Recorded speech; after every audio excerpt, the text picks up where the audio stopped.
My daughter-in-law left me on the street with $8. A week later, she texted me, "Stop being so dramatic, it was just a joke." What she didn't know is that I used the money on a lottery ticket and won $62 million. I'm glad to have you here. Follow my story until the end and comment the city you're watching from, so I can see how far my story has reached. The pavement was cold and unforgiving beneath my feet as I stood there, watching my son's car disappear around the corner. $8. That's what my daughter-in-law Raya had thrown at me before telling Brent to drive away. 8 crumpled bills that landed at my feet like I was some kind of beggar. "That should cover your bus fare home, Della," she had said, her voice dripping with that particular brand of cruelty she'd perfected over the years. "Maybe next time you'll think twice before freeloading." Freeloading.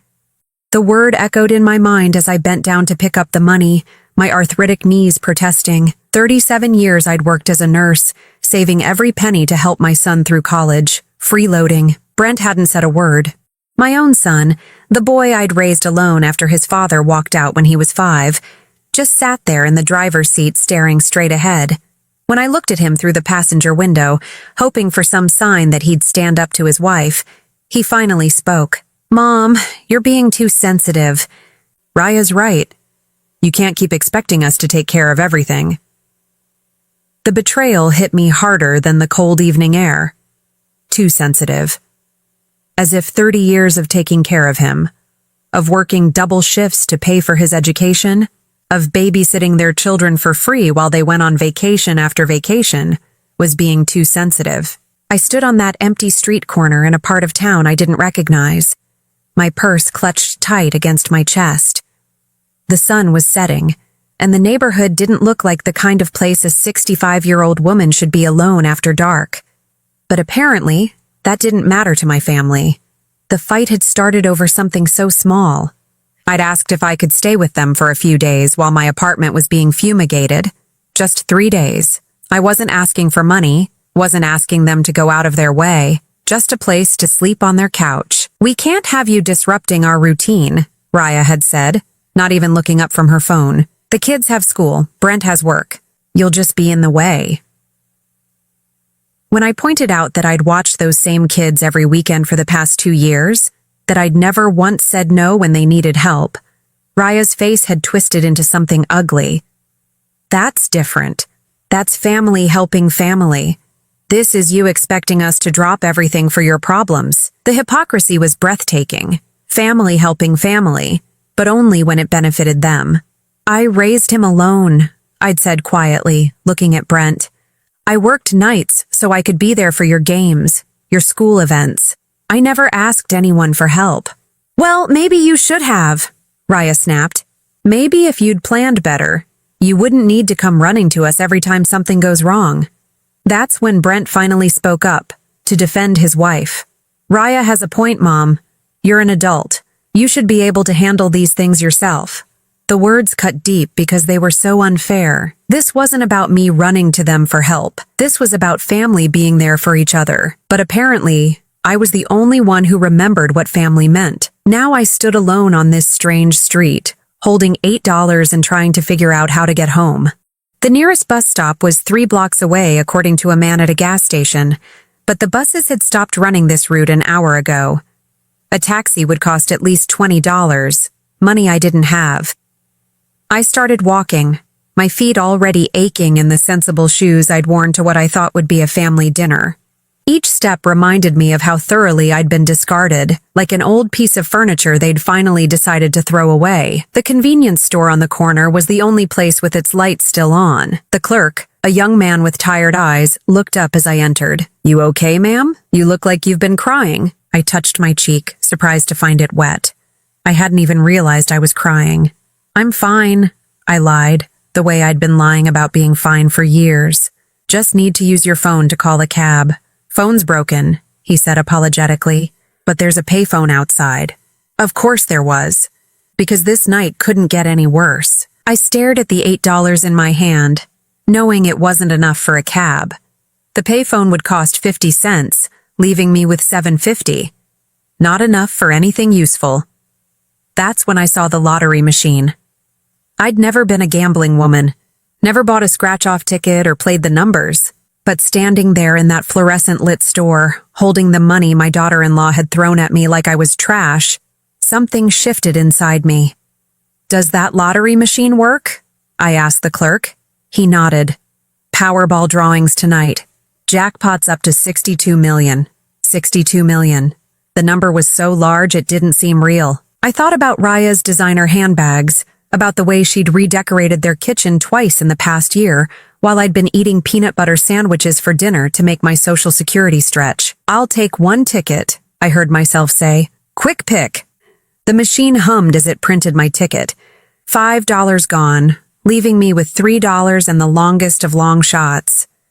But as I folded that ticket and slipped it into my purse, I felt something I hadn't felt in years. Defiance. Let them call me too sensitive. Let them say I was freeloading. I'd spent my whole life taking care of other people, putting their needs before my own. Maybe it was time I took a chance on myself. The walk home took 2 hours. 2 hours of sore feet and aching knees, of replaying every cruel word, every dismissive look. But with each step, something was hardening inside me, a resolve I didn't know I still possessed. By the time I reached my apartment, I'd made a decision. Win or lose, something had to change. I was done being their convenient caretaker and inconvenient burden. I was done accepting crumbs of affection from people who should have loved me unconditionally. I was done being too sensitive about being treated like I didn't matter. Because maybe, just maybe, I was about to matter more than any of them could imagine. The numbers on my television screen didn't register at first. I'd been half asleep on my couch, the lottery ticket forgotten in my purse since that horrible night a week ago. The drawing was just background noise while I nursed my third cup of tea and tried to ignore the silence of my phone. 7 days. 7 days since Brent and Raya had left me on that street corner, and not one phone call, not even a text to make sure I'd made it home safely. The silence spoke louder than any argument ever could.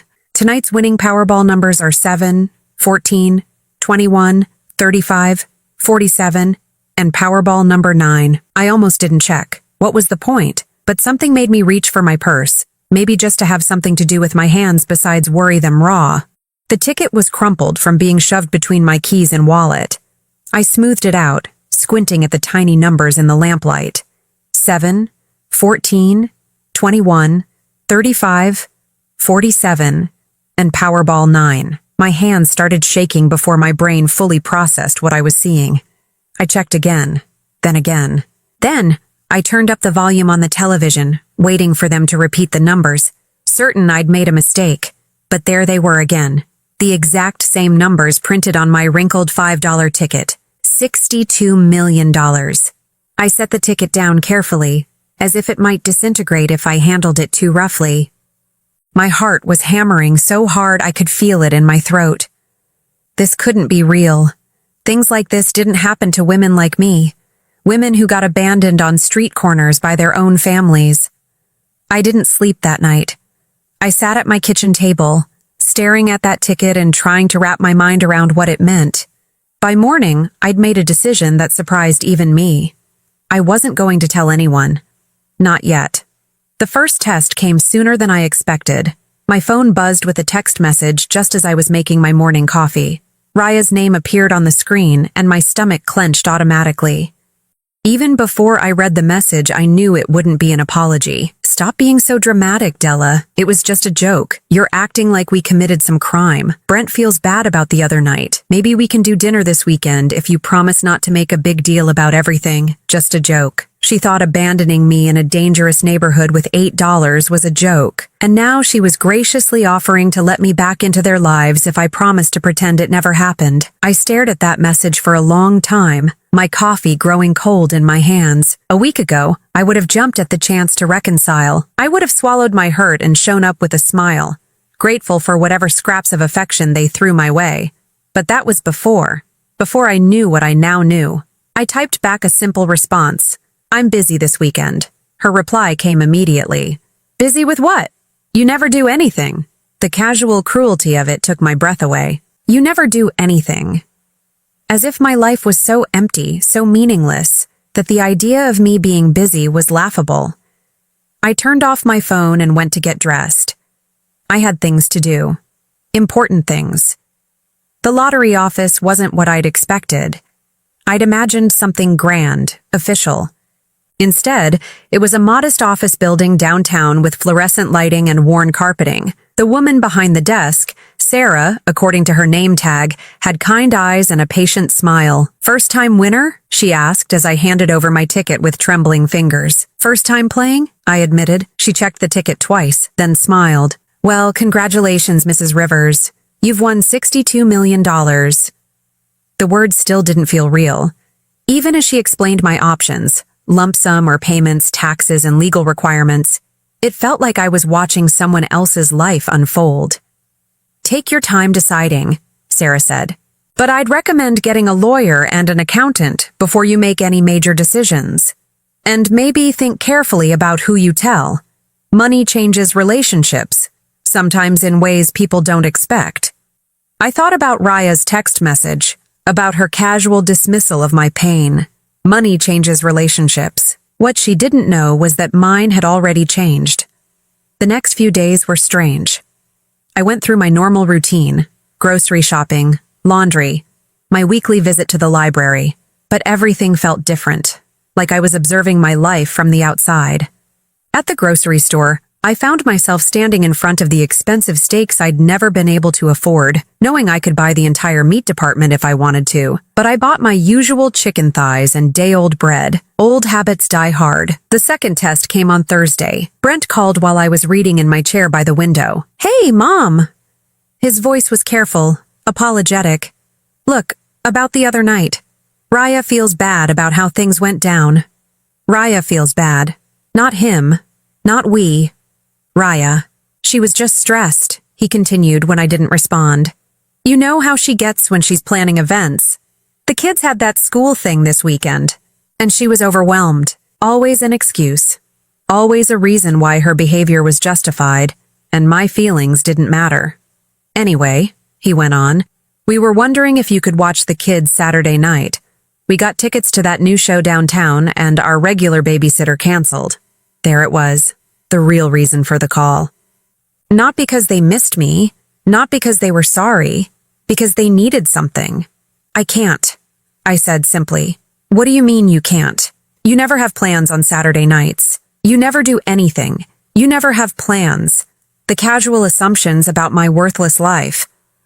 "I'm busy," I repeated. "Busy with what?"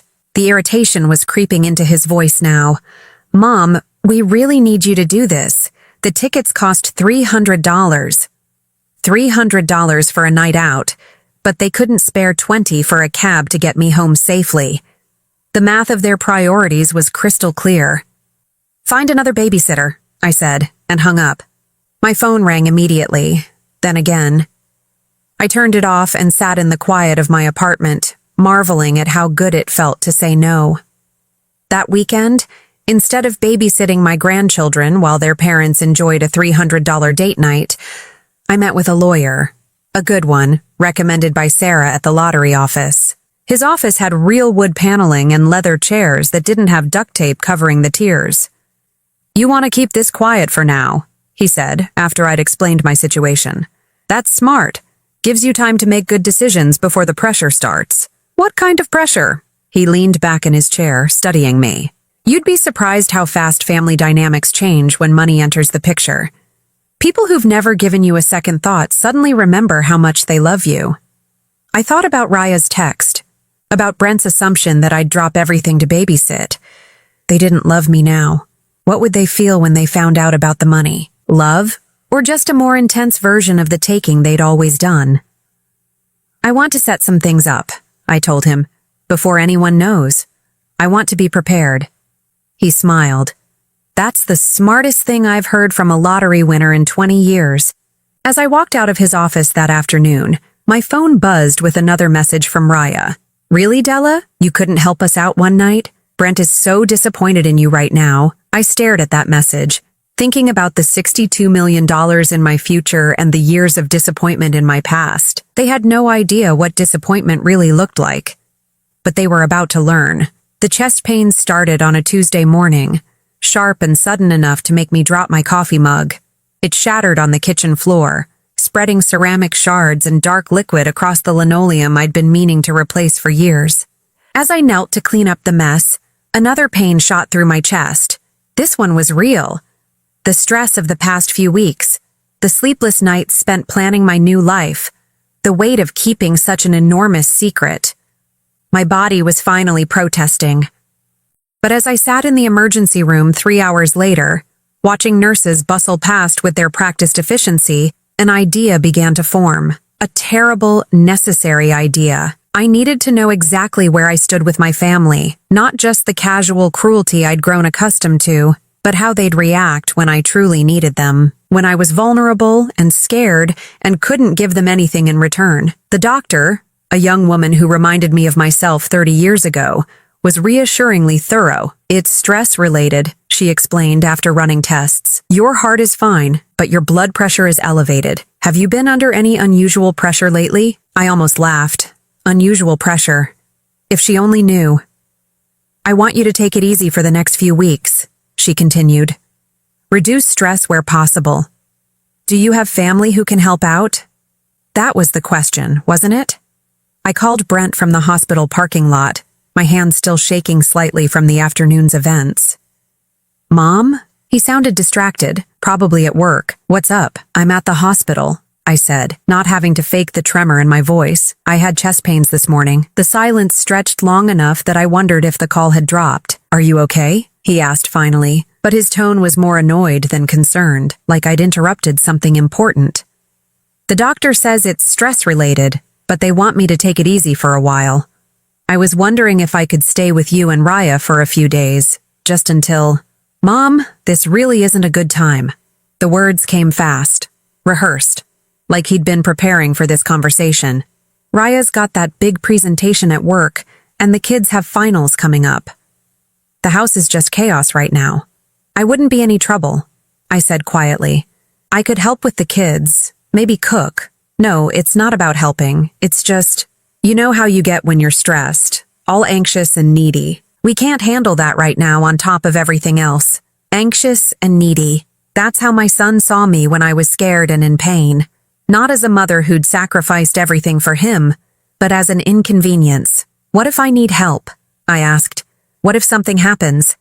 You'll be fine, he said with the casual confidence of someone who'd never had to face anything truly frightening alone. You're tough. You always figure things out. Tough. I was tough when they needed me to be, when it meant they didn't have to worry about me. But when I needed them to be strong for me, suddenly I was anxious and needy. I have to go, Mom. Meeting in 5 minutes. The line went dead, leaving me sitting in my car with the taste of betrayal bitter in my mouth. That evening, I called again. This time, Raya answered. Oh, Della, Brent told me about your little episode today. Her voice dripped with the kind of false sympathy that felt worse than outright hostility. You know, my mother had the same thing a few years ago. Stress-related chest pains. The doctor told her it was all in her head. All in her head. As if my fear and pain were just figments of an overactive imagination. The thing is, Raya continued, you really need to learn to manage your anxiety better. Have you considered seeing a therapist? There are some very affordable options for seniors. Affordable options for seniors. She was already categorizing me, putting me in a box marked elderly problem to be managed cheaply. I was hoping I could stay with you for just a few days, I said, hating how small my voice sounded. Just until I feel steadier. Oh, honey. I wish we could help, but our guest room is being used as Brent's office right now. And honestly, with your health issues, wouldn't you be more comfortable somewhere with, proper facilities? Proper facilities. She was talking about nursing homes, care facilities, places where inconvenient elderly parents got stored away. What kind of facilities? I asked, though I already knew. Well, there's that nice assisted living place on Maple Street. Very reasonable rates. They have nurses on staff, activities for the residents. You might actually enjoy it more than being cooped up here with all our chaos. The suggestion hit me like a physical blow. She wasn't just refusing to help me through a health crisis. She was using it as an opportunity to suggest I be permanently removed from their lives. I see, I managed to say. It's really for the best, Raya continued, warming to her theme. You wouldn't have to worry about grocery shopping or cleaning or any of that domestic stuff, and we could visit whenever our schedules allow. Whenever their schedules allowed, which, based on the past few weeks, would be never. I should let you go, I said. Feel better, Della, and really think about what I said. Sometimes a change of scenery is exactly what we need. After I hung up, I sat in my quiet apartment and felt something die inside me, not hope. That had died weeks ago on a street corner with 8 crumpled dollars. What died was the last vestige of belief that blood meant anything to these people. They weren't just refusing to help me in a moment of genuine need. They were actively trying to get rid of me permanently. Raya had practically been shopping for nursing homes while I was still explaining my symptoms. I opened my laptop and started researching. Not nursing homes, law firms, estate planning attorneys, financial advisors who specialized in lottery winnings. If my family wanted to treat me like a burden to be disposed of, then I'd make sure they never had the chance to burden me again. The next morning, I called my lawyer. I want to change my will, I told him. And I want to set up some trusts. Specifically, I want to make sure that if anything happens to me, certain people can't claim they were caring for me out of love. Protecting against undue influence claims, he said knowingly. Smart. Especially given what you've told me about their recent behavior. There's something else, I said. I want to test them one more time, but I want it documented. What kind of test? I told him about the chest pains, about their responses, about Raya's suggestion that I be warehoused in assisted living. I want to see how far they'll go, I said. I want to know exactly who these people are before I decide what to do with the rest of my life. He was quiet for a long moment. Mrs. Rivers, are you sure you want to put yourself through that? You already know they don't treat you well. I know they don't respect me, I corrected. But I need to know if there's any love left at all, any genuine concern. Because if there isn't, I thought about $62 million and 37 years of nursing and a son who called me anxious and needy when I was scared and in pain. If there isn't, then I need to know that too. Over the next week, I put their responses to the test in small ways. I called about feeling dizzy, about having trouble with my medications, about being confused and scared. Each time the response was the same. Irritation, suggestions that I handle it myself, recommendations for cheap senior services. Not once did either of them offer to come over. Not once did they suggest I see their family doctor instead of relying on emergency rooms and walk-in clinics. Not once did they treat me like someone they actually cared about. By Friday, I had my answer. They didn't love me. They barely tolerated me. And when I became inconvenient, when I needed them instead of the other way around, they were actively trying to get rid of me. The knowledge should have destroyed me. Instead, it set me free, because now I knew exactly what I was dealing with, and I could plan accordingly. The dinner invitation came 3 weeks later, delivered with Raya's typical blend of false warmth and underlying demand. We're having a little family gathering Sunday evening, she said when she called. Nothing fancy, just us and the kids. Brent thought it would be nice to have you over. Brent thought, not we thought, not I thought. Brent thought, which meant this was probably his guilty conscience finally getting to him after weeks of treating me like a diseased relative. What's the occasion? I asked. Oh, just family time. We realized it's been a while since we all got together properly. It had been exactly 26 days since they'd abandoned me on that street corner. 26 days since Raya had suggested I move into assisted living because I was having chest pains. But apparently, we were all supposed to pretend those things had never happened. Should I bring anything? I asked, already knowing the answer. Actually, if you could make that potato salad the kids like, that would be great. And maybe pick up some dinner rolls? The good ones from Romano's Bakery, not the grocery store ones. Of course, even their invitation came with a shopping list and specific requirements. I was welcome at their table, as long as I paid for the privilege and brought my own contributions. What time should I be there? 5:30. Oh, and Della? Maybe wear that blue dress? The one from Easter? You looked so nice in it. The blue dress that was 3 years old and starting to fray at the seams, but was apparently the best I could manage in their eyes. Got it, Sunday evening, I stood on their front porch holding a covered dish of potato salad and a bag of expensive dinner rolls, listening to the sounds of laughter and conversation from inside. Through the window I could see my grandchildren, Emma and Jake, running around the living room while Brent and Raya sat comfortably on their leather sectional, glasses of wine in hand. The scene looked perfect, warm and welcoming and exactly like the family dinners I'd dreamed of having with them for years. I should have known it was too good to be true. Raya answered the door wearing a flowing silk blouse that probably cost more than my monthly grocery budget, her smile bright and artificial. "Della, so glad you could make it.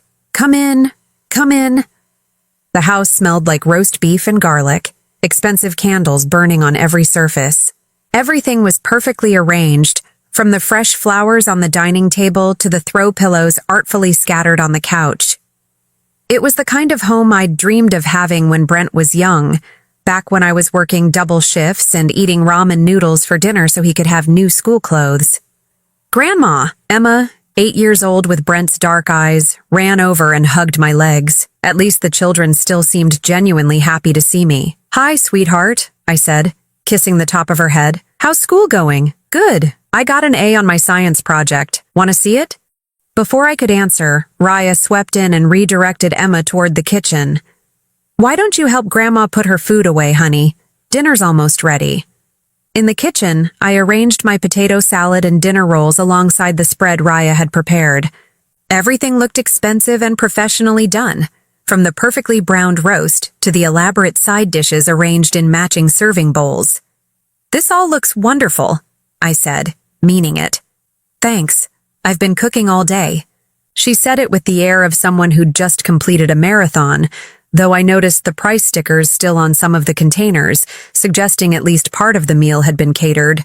Brent appeared in the doorway, beer in hand, and gave me the kind of awkward hug that felt more like an obligation than affection. "Hey, Mom, good to see you. Good to see you too." I studied his face, looking for some sign of genuine warmth, some indication that he'd missed me over the past weeks, but his smile was the same polite expression he might give a neighbor or coworker. "How have you been feeling?" he asked. "Any more of those chest pain episodes?"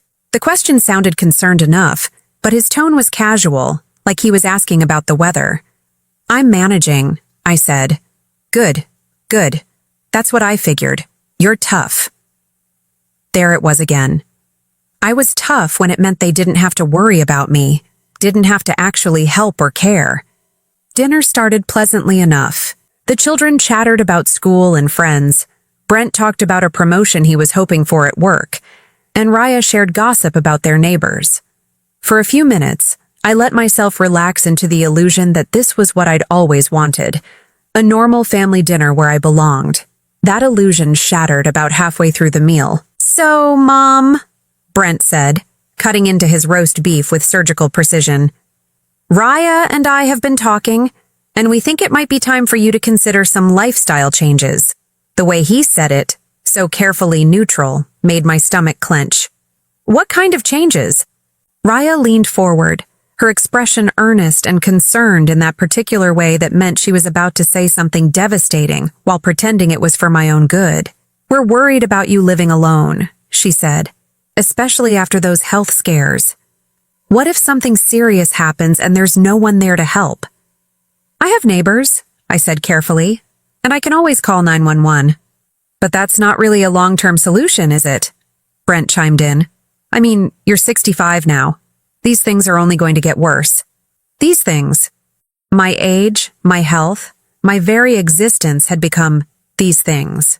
Problems to be managed rather than natural parts of life. "What are you suggesting?" I asked, though I was beginning to suspect I already knew. Raya brightened, as if she'd been waiting for this opening. "There's this wonderful place called Sunset Manor. It's an assisted living community, very well reviewed. They have activities, medical staff on site, meal plans. It would take so much stress off your shoulders, and off ours," Brent added with brutal honesty. "We worry about you all the time, Mom, whether you're eating right, taking your medications, staying safe. It would be such a relief to know you were somewhere with professional care." Professional care. They were talking about shipping me off to an institution so they wouldn't have to feel guilty about ignoring me anymore. Have you looked into this place? I asked. Oh yes, Raya said eagerly. I drove by last week. Very nice grounds, friendly staff, and it's not too expensive. Well, within your Social Security budget if you're careful about spending. Within my Social Security budget, they'd calculated exactly how much my warehousing would cost and determined it was affordable. How thoughtful of them. The best part, Raya continued, is that it's only 20 minutes away. We could visit regularly. How regularly? I asked. Brent and Raya exchanged a glance. Well, with our schedules, probably monthly, maybe more during holidays. Monthly visits. After a lifetime of raising Brent, of being there for every scraped knee and broken heart, of sacrificing my own dreams so he could achieve his, they were offering me monthly visits. What about the children? I asked. When would I see Emma and Jake? Another glance between them. This one longer, more uncomfortable. The thing is, Raya said slowly, we think it might be better if their visits were supervised. You know how you get sometimes when you're stressed or upset. We don't want the kids to see you that way. Supervised visits. They were talking about me like I was a danger to my own grandchildren, like my love for them was somehow toxic. How do I get?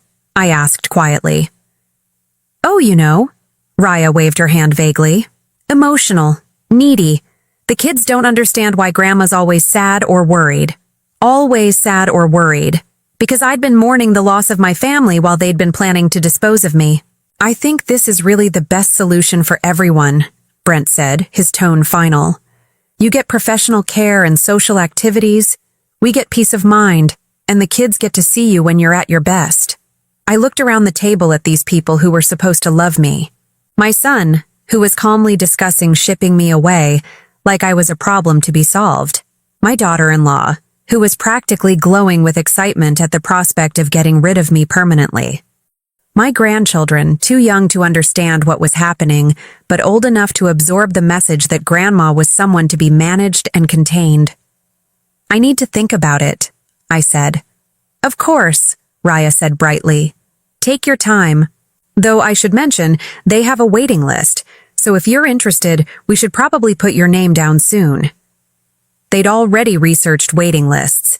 They'd been planning this for weeks, maybe months, and tonight was just the formal presentation of their decision. I excused myself to use the bathroom, needing a moment away from their eager faces and carefully reasoned arguments for why I should disappear from their lives. In the bathroom mirror, I looked at my reflection, the blue dress Raya had specifically requested, the careful makeup I'd applied to look nice for them, the hopeful expression I'd worn walking into this house. I looked like exactly what I was, a lonely old woman desperately trying to earn love from people who saw her as a burden. But I wasn't just a lonely old woman anymore. I was a lonely old woman with $62 million and absolutely nothing left to lose. When I returned to the dining room, they were all looking at me expectantly, like they thought I might have come to my senses in the bathroom and decided to thank them for solving the problem of my existence. I've made my decision, I said, sitting back down at the table. Oh, wonderful. Raya clapped her hands together. I think you're going to love it there. Should I call tomorrow and get you on the list? I looked at each of them in turn. My son, who'd never once asked if I was lonely. My daughter-in-law, who'd calculated the cost of my disposal. My grandchildren, who were being taught that love came with conditions and expiration dates. No, I said quietly. I don't think I'll be needing assisted living after all. The silence that followed was sharp enough to cut glass. The silence stretched until Raya's forced laugh broke it. What do you mean you won't be needing it? She asked, her smile becoming strained around the edges. Della, we've explained why this is the best option for everyone. I folded my napkin carefully and placed it beside my plate. I've made other arrangements. Brent leaned forward, his brow furrowed. What kind of arrangements? Mom, you can't just ignore reality because you don't like it. Reality. The irony wasn't lost on me. Actually, I said, reaching into my purse, I think it's time we all faced reality. I pulled out the lottery ticket, not the original, which was safely stored in my lawyer's vault, but a photocopy I'd had made for exactly this moment. I placed it on the table between the expensive serving dishes and watched their expressions change as they read the numbers. What is this? Raya asked, though her voice had gone very quiet. It's a lottery ticket, I said calmly. From the night you left me on Elm Street with $8. Brent picked up the paper, his eyes scanning the numbers. Mom, what are you trying to prove? So you bought a lottery ticket. So what? Check the winning numbers from 3 weeks ago, I suggested. They're on your phone. I watched as Brent pulled out his phone, his fingers moving across the screen. I saw the exact moment he found the winning numbers, saw his face go pale as he compared them to the paper in his hands. This is? He started, then stopped, looking up at me with something I'd never seen in his eyes before. Fear. $62 million, I finished for him. The jackpot you heard about on the news 3 weeks ago? That was me. Raya snatched the paper from Brent's hands, her eyes darting between the numbers on the page and the phone screen. Her perfectly applied lipstick had left marks on her wine glass, and for the first time since I'd known her, she looked genuinely shaken. You won the lottery? She whispered. I did. The children, sensing the change in atmosphere, had gone quiet. Emma was looking back and forth between the adults, trying to understand why everyone suddenly looked so serious. Why didn't you tell us? Brent's voice cracked slightly on the question. I leaned back in my chair, studying the faces around the table. I wanted to see how you'd treat me when you thought I had nothing to offer you. The truth of that statement hung in the air like smoke. Raya's mouth opened and closed soundlessly, while Brent ran his hands through his hair in a gesture I remembered from his childhood when he'd been caught in a lie. Mom, that's not. We weren't. Brent started, but couldn't seem to finish the sentence. You weren't what? I asked gently. You weren't trying to get rid of me? You weren't calculating the cost of shipping me off to an institution? You weren't planning to limit my access to my own grandchildren? We were worried about you, Raya said, but her voice lacked its usual conviction. Were you? Because from where I sit, it looked like you were solving a problem. An inconvenient, needy, elderly problem that was interfering with your perfect life. I reached into my purse again and pulled out a folder. I've spent the past 3 weeks documenting our interactions. Every phone call, every text message, every conversation about my future that didn't include me in the decision-making process. Brent's face was now completely white. What are you saying? I'm saying I know exactly who you are, both of you. I know that when I called scared and in pain, you told me I was being dramatic. I know that when I needed help, you suggested I pay for professional care. I know that when you invited me here tonight, it wasn't because you missed me. It was because you wanted to present your final solution to the problem of my existence. Raya found her voice, though it was higher and more strained than usual. That's not fair, Della. You're twisting everything. We love you. Do you? I asked. Because I've been trying to figure out what love looks like in this family, and I'm having trouble identifying it. I opened the folder and pulled out printed copies of text messages. Here's you, Raya, telling me to stop being dramatic about being abandoned on a street corner. Here's you suggesting I should learn to manage my anxiety better when I was having chest pains. And here, I pulled out another page, is you researching nursing homes and calculating costs while I was explaining my symptoms. Her face flushed red. I was trying to help. Help whom? Because it wasn't me. I turned to Brent. And you? When I called from the hospital, you were annoyed that I'd interrupted your day.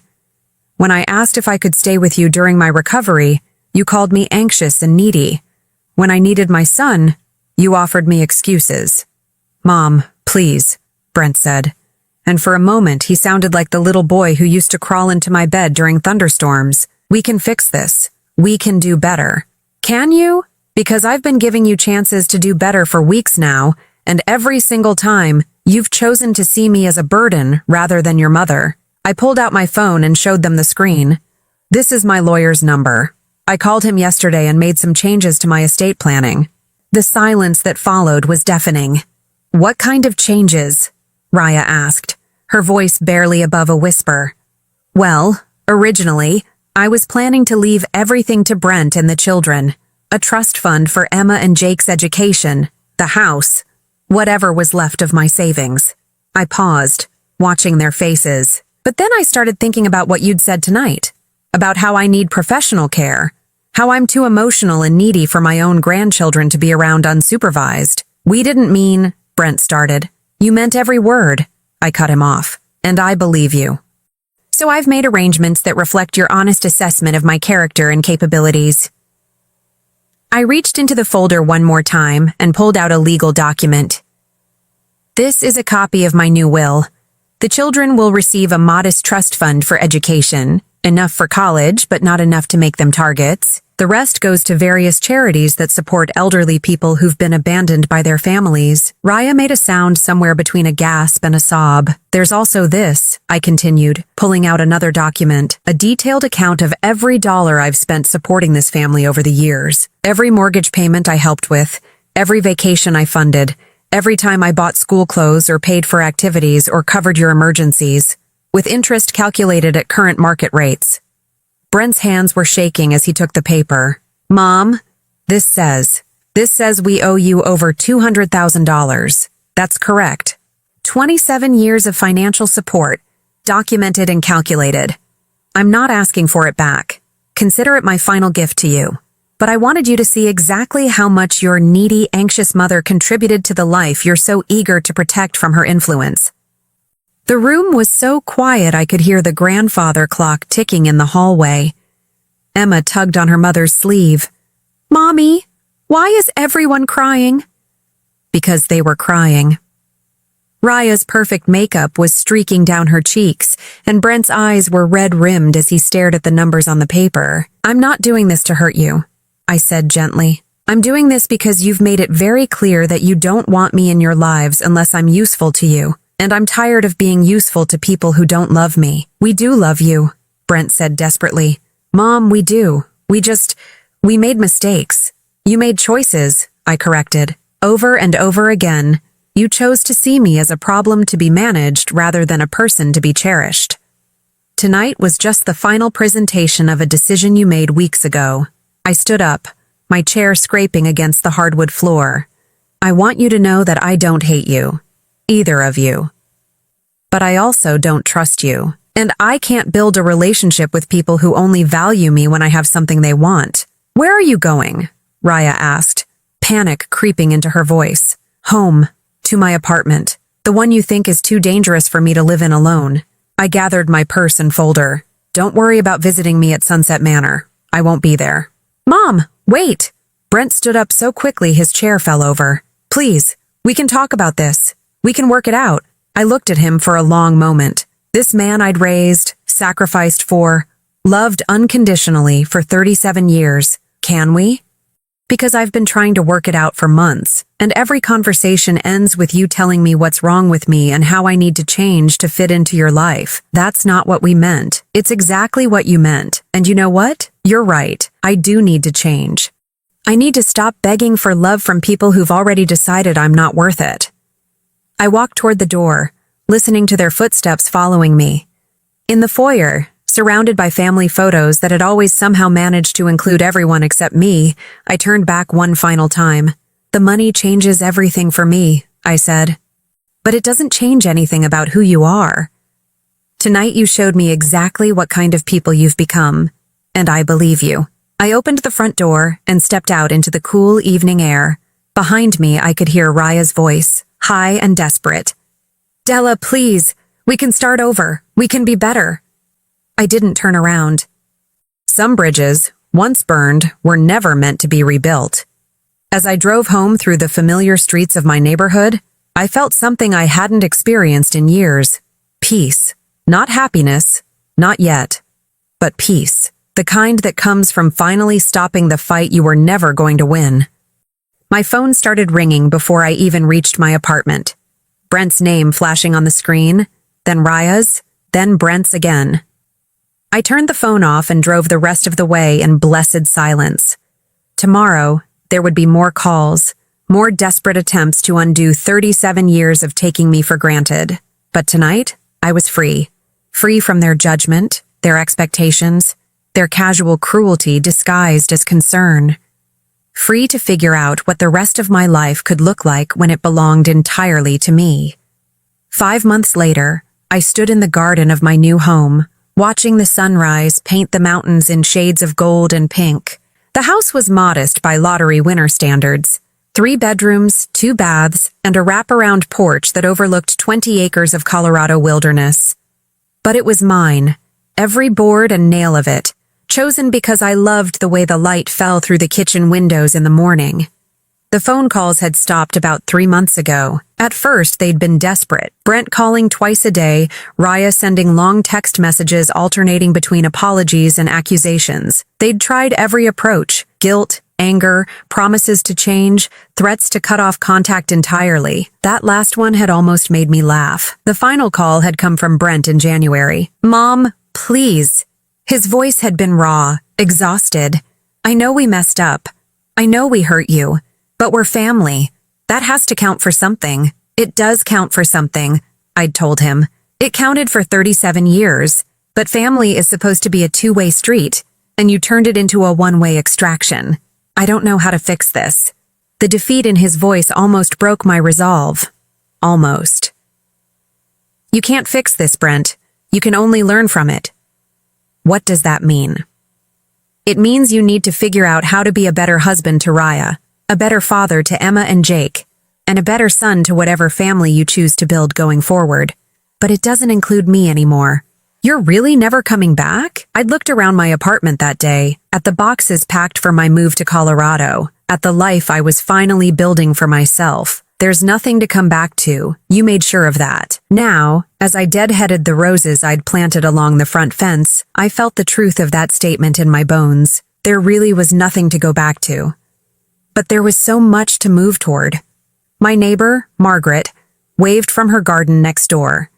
She was 73, a retired teacher whose husband had died 5 years ago. We'd become friends over shared morning coffee and evening walks, the kind of easy companionship I'd never realized I was missing. "Beautiful morning," she called out. "Perfect for the farmer's market," I called back. "Are you still coming with me?" "Wouldn't miss it. Give me 10 minutes. This was what I'd been missing all those years. Friends who showed up when they said they would, who remembered things that mattered to me, who treated my time and feelings as valuable. Margaret had never once suggested I was too needy or dramatic. When I'd gotten food poisoning last month, she'd brought me soup and stayed to watch old movies without making me feel like I was imposing. The farmer's market was bustling with Saturday morning energy. I'd become a regular over the past few months, buying fresh vegetables and homemade bread from vendors who knew my name and asked about my garden. It was a small thing, being known and remembered, but it felt revolutionary after years of being invisible in my own family's life. "Della." Sarah, who ran the herb stand, waved me over. "I saved you some of that basil you liked so much." As I paid for my herbs, my phone buzzed with a text from an unknown number. My stomach clenched automatically. Even 6 months later, unexpected messages still triggered the old anxiety. But when I read it, the message wasn't from Brent or Raya. It was from Emma, my granddaughter. "Hi, Grandma. Mommy gave me your number. I miss you. Can I call you sometime?" I stared at the screen for a long moment, my chest tight with complicated emotions. Emma would be 9 now, old enough to have questions about why Grandma had disappeared from their lives, old enough to miss me maybe. I typed back carefully, "I miss you too, sweetheart. You can call me anytime." The response came immediately, "Can I call now?" I looked around the market, at Margaret comparing tomatoes at the next stand, at the normal Saturday morning I'd built for myself. Then I found a quiet corner and dialed Emma's number. "Grandma?" Her voice was small, uncertain. "Hi, baby girl. How are you?" "I'm okay. Mommy said you moved far away because you were sad." Out of the mouths of babes. Something like that. "How's school? How's your brother?" For the next 20 minutes, Emma chattered about her life, her new teacher, her best friend's birthday party, the book she was reading. Normal 9-year-old things that filled my heart and broke it at the same time. "Grandma?" she said when our conversation was winding down. "Are you happy now, where you live?" The question caught me off guard. "Yes, sweetheart, I am happy." "Good. Mommy cries sometimes and says she misses you." I closed my eyes, feeling the weight of choices and consequences. "I miss your mommy too, but sometimes grown-ups make decisions that hurt people, and those hurts take a long time to heal. Will you ever come back?" The question I'd been dreading. "I don't think so, Emma, but that doesn't mean I don't love you." It just means sometimes love isn't enough to fix everything. After we hung up, I sat in my car for a long time, watching families walk through the market together. Part of me wanted to drive straight back to that house, to walk through the door and pretend the past 6 months had never happened.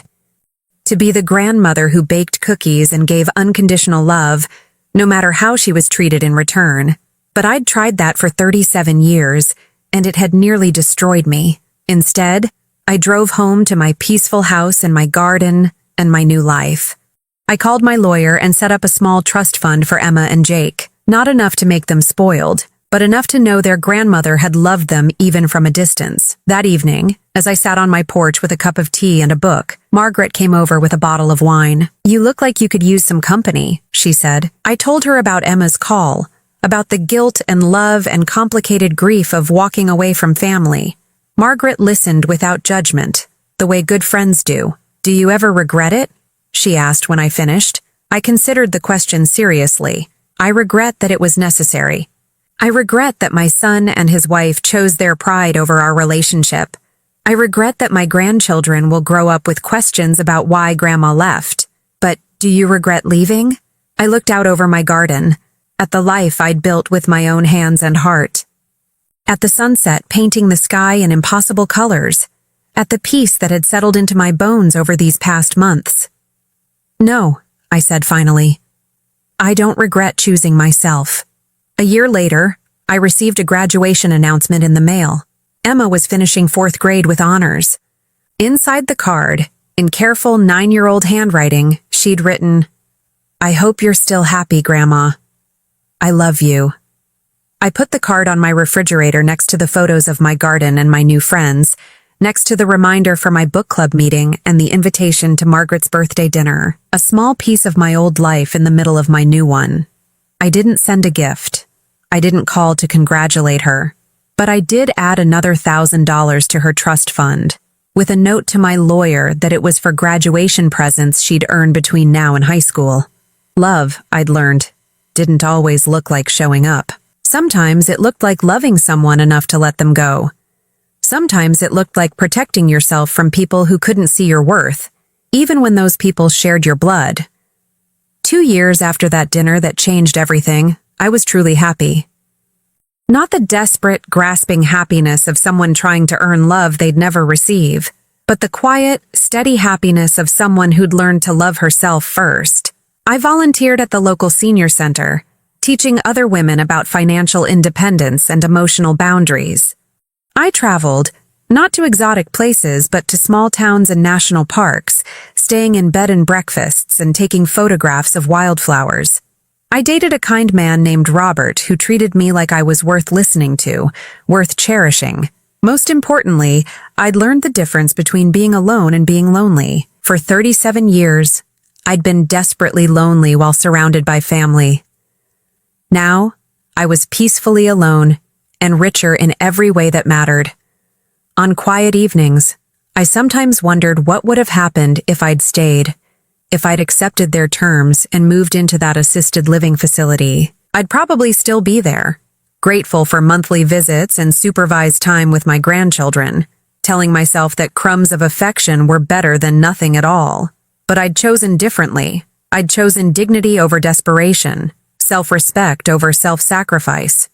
I'd chosen to believe that I deserved better than tolerance from people who were supposed to love me. The lottery ticket had given me $62 million, but walking away from people who couldn't see my worth, that had given me something priceless. The knowledge that I was enough, exactly as I was, whether anyone else recognized it or not. Sometimes the best inheritance you can leave isn't money. Sometimes it's the example of what it looks like to choose yourself, to refuse to accept less than you deserve, to walk away from a table where you're not honored. I hoped Emma would remember that lesson someday. I hoped she'd remember that her grandmother was brave enough to leave, strong enough to start over, and wise enough to know that love without respect isn't love at all. As the sun set over my mountain view, painting the sky in shades of hope and possibility, I raised my teacup in a quiet toast to the woman I'd become, to the choices that had brought me here, to the life I'd finally learned to claim as my own. Some stories don't end with reconciliation. Some end with liberation, and sometimes that's the most beautiful ending of all. Now I'm curious about you who listened to my story.